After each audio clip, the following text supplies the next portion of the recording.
what's up, guys? I'm back here with a very second episode of 3 movies and a beer. Which today, by the way, is a very common beer because it was the only thing in my fridge since I had a couple of people over and they brought a 24 pack of Modelo Especial. Modelo Especial, which is a Mexican beer from Mexico. Mexican beer from Mexico. And I've drank a couple of these already.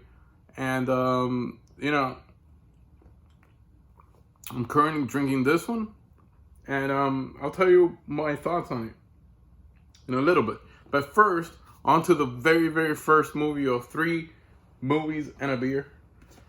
Second episode, episode 2. Wow. Crazy, huh? Anyways, the first movie I want to talk to you about is from the star of Cyborg and Bloodsport comes Kickboxer. That's right. And this is the VHS tape, HBO video of Kickboxer. And I also have the Snap case. The Snap case HBO video of Kickboxer here on DVD. So yeah, this is Jean-Claude Van Damme and Kickboxer. Sadly, I do not have the Blu-ray of it. I guess I have to. I'm a bad fan because I'm a huge Jean-Claude Van Damme fan, and I don't have the Blu-ray for Kickboxer, which I've seen everywhere for like under $5 at Walmart or Best Buys. I've seen it everywhere. Anyways, this movie follows the story of Jean-Claude's character, which is no other than Kurt Sloan, super American guy, and with his accent, right? And he's kind of like the corner man for his brother Eric, and his brother Eric is a fighter, and he goes to Thailand and fights this guy named Tom Po. Tom Po was his name, yeah, Tom Po, which is a guy with the long hair, crazy looking motherfucker. Anyways, so the main story is that Van Damme is just his brother's corner man. He helps him out. He tries to win. He trains him, and he's just a corner man. But Tong Po's character, which is the bad guy, he intentionally paralyzes Van Damme's brother, which is a fighter, his enemy, and just destroys him. Like he paralyzes him.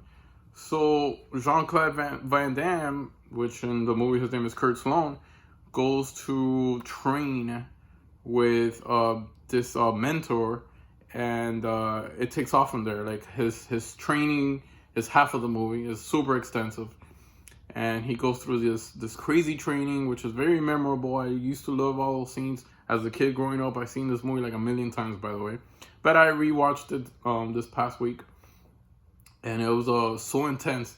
Anyways, so he just trains and trains and trains so that he could go to Thailand and actually fight Tong Po and avenge his brother. And that's basically the story. And then he goes to Thailand and fights Tong Po, and they do this they tape up their fist with glass. They stick it in the glass, and it's super, super cool. Anyways, long story short, this movie is really, really fantastic, really good. One of Van Damme's classics, one of his best movies ever. And this is 97 minutes, and again, HBO home video. 97 minutes. This is 1989 we're talking about. Jean-Claude Van Damme in his prime. Tong Po in real life is very good friends with Van Damme, and they've actually worked in more than 2 or 3 movies together. More than 3 movies they've been in together for sure. And what can I say, man? This movie, it had it all. Like the intensity in Van Damme's face. That's what's missing in action movies nowadays. Like we don't have action movies like this anymore to begin with. These already died down. But if we had another action star, they should copy from these guys like Van Damme. He had this intensity in his face, and he really felt it. And man, I really felt it too. This movie was very, very good, and if you haven't seen this, you should definitely pick this up and watch Jean-Claude Van Damme, Kickboxer. Excellent movie. And by the way, Eric, the brother is actually a real life kickboxer. He's a champion in his own right. Yeah, so that was an awesome movie. So the next movie here is John Voight. This is a Kino Lorber classic here release, but it was actually released by CBS Home Video, which that line never saw too many movies. They didn't release too many movies. Anyways, so this movie is called Table for Five, and it was made in 1983. When I put this movie on the DVD player, on the Blu-ray player, I was like, do I really want to spend 122 minutes on a 1983 CBS movie that looks like a TV movie? And I was like, man, do I really have time for this? Should I do this or not? Whatever. I popped it in because it was like Sunday and I was bored. And man, this movie was so good. Never even heard of it. Table for Five. Very, very good. Very realistic. It's actually things that could happen in real life for sure. And it's the story of JP with his 3 kids. JP is John Voight, by the way, in the movie. And he takes his 3 kids on this cruise that takes them to Tunis, Rome, Greece, Egypt. It's a very badass trip. And he kind of like wants to reconnect with his kids because he barely sees them. He's not part of their lives as much as he should be because he's a father. And so the stepdad and the mother leave the kids for JP to take on this cruise so they could get to know each other. Well, turns out that, they have their conflicts on the cruise. They kind of like don't get along. The kids are a little rebel. They go crazy. He's not used to none of that stuff. So it's kind of like, it was like they had a strange relationship. But then what happens is that something happens to the mom, and JP has to confront real life situations with the kids, and it's just a drama that could happen in real life. It's very, very possible, and it's heart warming. It touches you, like it's very, very deep. Table for Five, really, really a true classic that not too many people talk about, but I really, really enjoyed this. And I mean, what can I say? It's something that has a real life. Mitchell, the stepfather, did an excellent job, and John Voight is a great actor, very underrated. Not a lot of people talk about him because he basically makes movies like this, like stuff that could really happen.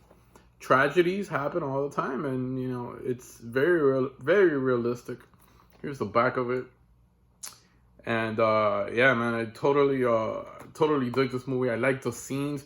You get to see Egypt and Rome, the Colosseum, the pyramids, the temples, and you get to see Greece. And there's a lot of great stuff about this movie. And I highly recommend it to whoever wants to, see it.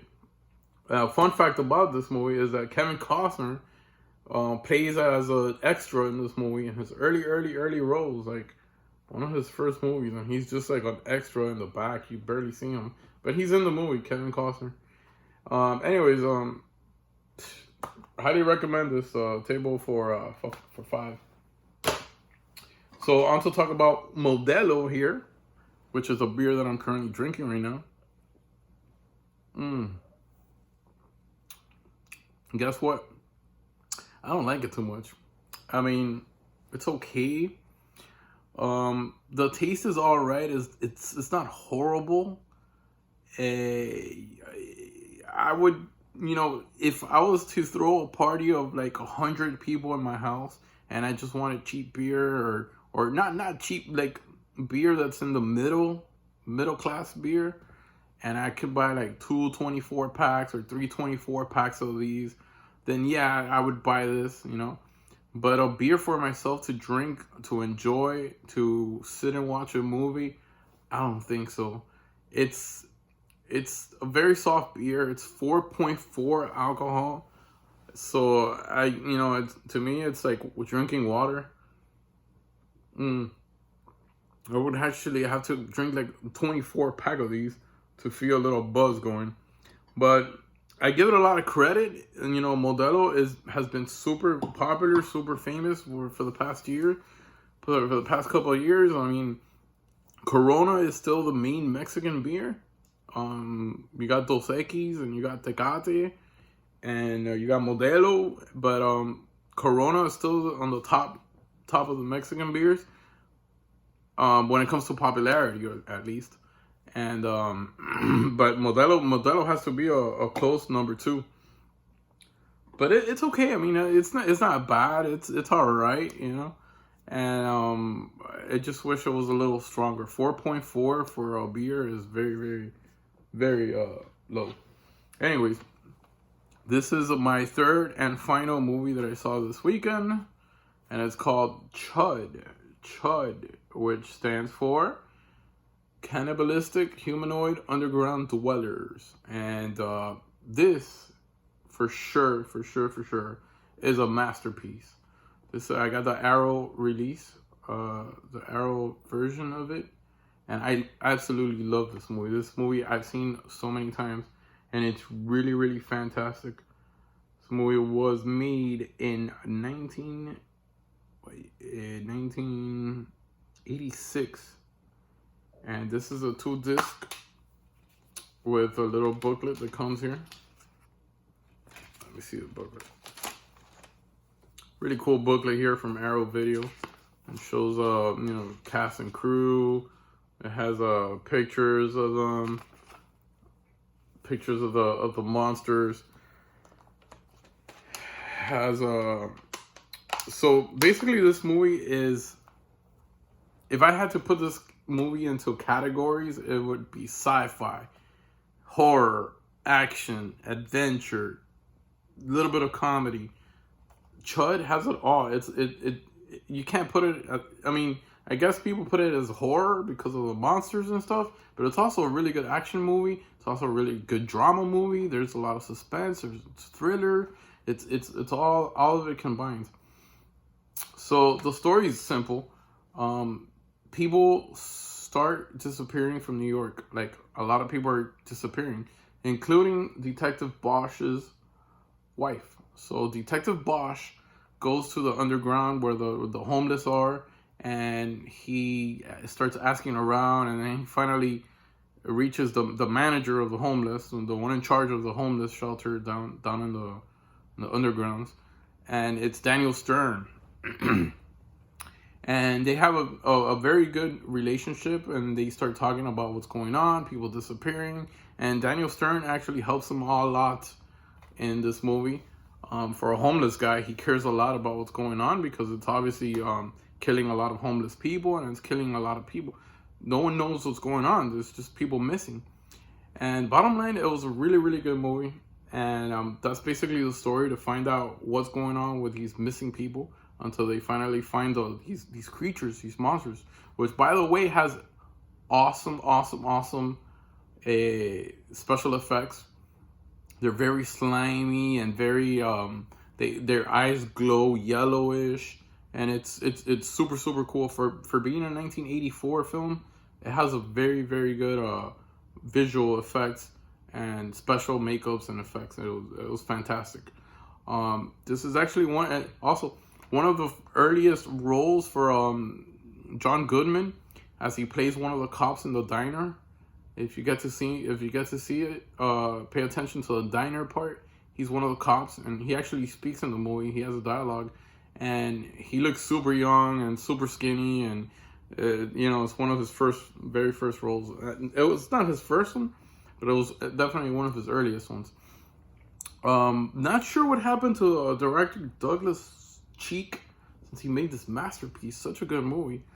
And I Googled him and I searched him out to see if he made anything else, and he hasn't done anything else. I'm not sure if he's dead. I don't know if he's alive, but I think Douglas Cheek should have made a lot more movies. I mean, this is a really, really good movie. and I don't know, he just disappeared. So also in this movie, there's a photographer, and he plays an important role in the movie, and it's played by John Hurd, which is funny because Daniel Stern and then John Hurd, they went off to go do the Home Alone movies. You know, Home Alone. He's Kevin's dad, John Hurd, and that's pretty cool. Like before Home Alone, they had made this movie together. I didn't think about that. But yeah, man, this is a beautiful 2K film transfer. It's presented in 1080p. It has a bunch of special features. They're endless. It has notes from above ground, the NYC, the New York City locations of Chud, that's another thing. It's very cool to see New York City in 1984, and this movie has a lot about, you know, the city and the town, the districts and the stores and all that stuff in 1984. I'm a sucker for that. I love all that stuff. It has dweller designs, an interview with special makeup effects and creature creator John Coloni Jr. It has behind the scenes gallery, extended shower scene, original theatrical trailer, reverse cover art, which I'll show you guys in a minute. Brand new audio track featuring isolated score selection and an interview with composer Mark Cooper and David A. Hughes. Yeah, man, it has a bunch of cool features. Fully illustrated collector booklet, which I just showed you guys. And yeah, man, this is a great release from Arrow Video, and fantastic movie. One of the best horror / sci-fi movies I've ever seen. And to think it came out in 1983, man. Wow, that's crazy. So this is the reversible artwork. Actually, this is the one that it comes with, and this is the one that I put because I think this one's nicer. And yeah, man, Chud actually made a part 2, a sequel, which I also have it back there with. It's a Vestron video is the one that released it, and it's called Chud the Bud. It's a part 2. Not a big fan of it. This is the Superior 1 part 1 Chud. Great fucking movie, fantastic. If you haven't seen this, I highly recommend it, especially this Arrow Video one. It's a great transfer, and you know, for it being a horror movie, I just don't know where Douglas Cheek went. I want to find out where is Douglas Cheek and why hasn't he directed more movies. I've searched everywhere for him on Google, everywhere, and no one knows where he's at. Anyways, this wraps up this other episode 2 of 3 Movies and a Beer. And I'll see you guys next time. Until next time, I hope you guys enjoyed this video. Have a good weekend, guys. Bye.